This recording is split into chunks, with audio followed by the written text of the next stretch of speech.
we can get as many of you in as possible. Let's start with Anthony Dasher and followed by Mark Weiser. Hey, John, good to see you. After going through spring and summer, talking as far as the offense is concerned, what do you anticipate being the biggest difference in this year's offense compared to last year's? I'd say the biggest difference would be, we have that continuity. We're turning a lot of starters, a lot of great players. We brought in a great deal of freshmen, and we're excited. We're ready to make explosive plays through the pass game, through the run game, and I think we're going to connect on all cylinders. Hey, John, hope you're doing well. I want to ask you kind of what your sense, I know you guys just started camp yesterday, I guess. What is this preseason like compared to maybe what you guys dealt with last season? Are you having to mask indoors? And I know Kirby said the vaccination rate was like over 85% in mid-July. Has there been good buy-in on the team in that? There has been tremendous buy-in. This team's very, very strong, and they want to all be together, and they know, the deal with vaccination, and they know they want to be a part of this team come the postseason and whatnot. So they're going to buy in on all accounts. Okay, we'll go to Charles Odom, followed by Mike Griffith. John, if I could follow up on your opening statement where you said you think we'll connect on all cylinders. Do you think the continuity allows you guys to start out with more confident play calling from the start as compared to breaking in last year? I do. I think Coach Monken's going to dial up some great plays. We're going to run the ball well. We're going to pass the ball well. We're excited. We're going to practice hard this coming camp, and we're going to work on all types of plays, and we're going to be ready. John, it looks like the tight end position is transformed into, it's something, a pretty exciting spot. You obviously are a pretty large and consistent target. Can you share what you've seen out of Brock Bowers and Darnell Washington, two other guys we've heard talked about a lot? Yeah, those two guys are doing a great job, along with the rest of the tight end room. We work hard every day with Coach Hartley, Coach Monken. In meetings, we're doing well, paying attention, staying focused. And then when it comes to the practice field, they're doing great in walkthroughs. And then on the field, 7-on-7s, they've done a tremendous job making plays. So we're really excited about them. Okay, let's go to Allison Mastrangelo, followed by Chip Towers. Hey, I know it's with you, Jay, and then all the guys, it's always about the team and the team goals. But for you, what is a personal goal for yourself going into this season? That's a great question, but I don't want to start on your original statement, but my goals will fall into place. Those will come as long as my team goals come first, and my team goals are dominating this camp, doing the best I can, leading the tight end room, and then once the first game comes, we're gonna do well. So.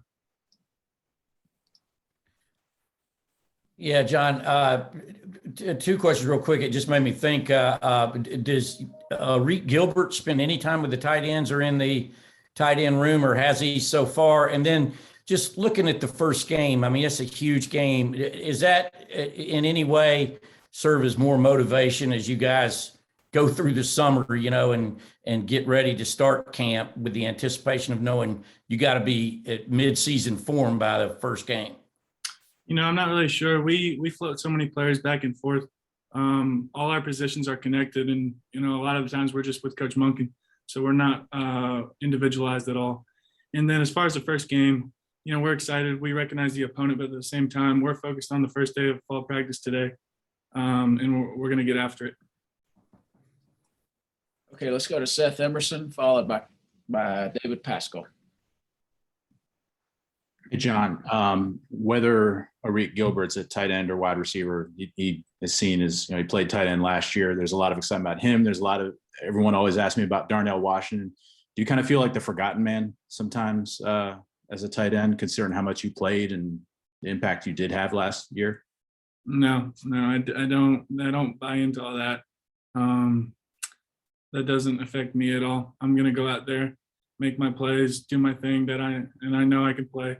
I know I do well, so that doesn't affect me at all. I don't even think about that.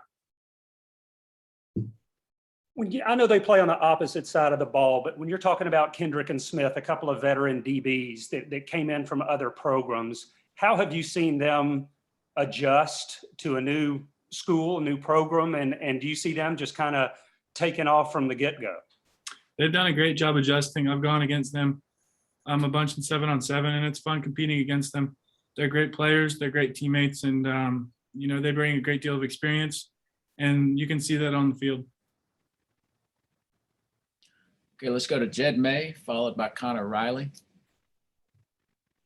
Hey, John, you kind of alluded to this, a couple of times, but the fact that, when the offense really got things rolling at the end of last year, once things got sorted out, are y'all looking forward to heading into this season, I guess, kind of knowing where everybody fits in and not having a quarterback competition, all that kind of stuff? You can just kind of hit the ground running from game one. Yeah, we are excited about that. There's such a long gap between that Peach Bowl game and then fall camp, and we have 7-on-7s and spring ball mixed in there. But it's been a long wait, and we're just excited about this first day of camp.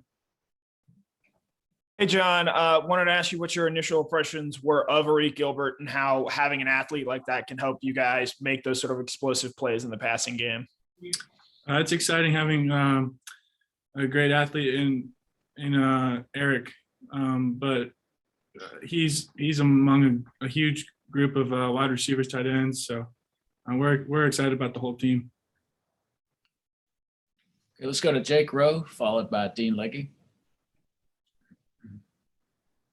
John, when the offensive line is something that, there seems to be, some position battles. There are position battles everywhere. But, when you look at the tackles and you look at kind of how things went this spring, is it a situation where you feel like some guys are maybe ahead of others or what's your confidence level in those offensive tackles since you have to play beside them?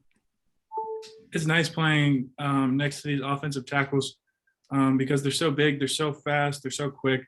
But Coach Smart and the offensive staff, they recruit such great players. So there's never like a drop off when it comes. I'd say the only drop off would be that experience and knowing the plays. But I mean, we use that summer and they know the plays within the first month. So at that point, they'll play the best man, whoever puts us in the best position.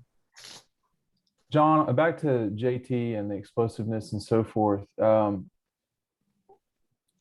As it relates to his ability to play quarterback, what have you seen from him versus guys that you've had? I mean, you were there when Fromm was there and so forth. What's different about JT in the way that he plays the position, not arm strength, but just playing the position itself? It's hard to compare the quarterbacks that I played with, but I will say that JT has loads of confidence and he brings that into practice meetings on the field. And that's exciting to watch. He controls the huddle, controls the offense, and he does a great job doing it. Okay, we have time for one more question, and I'll call on Brandon Sudge. Hey, John, I mean, kind of going back to what you said about the offense kind of clicking on all cylinders, like what is it about the about the playmakers on this team that makes you believe that you guys have that opportunity kind of? I'd say just going through this summer, going through these 7-on-7s and walkthroughs, seeing the plays that our outside receivers can make, our tight ends can make, just seeing that firsthand, it's super exciting. And I know it's going to carry over into camp and then the first games.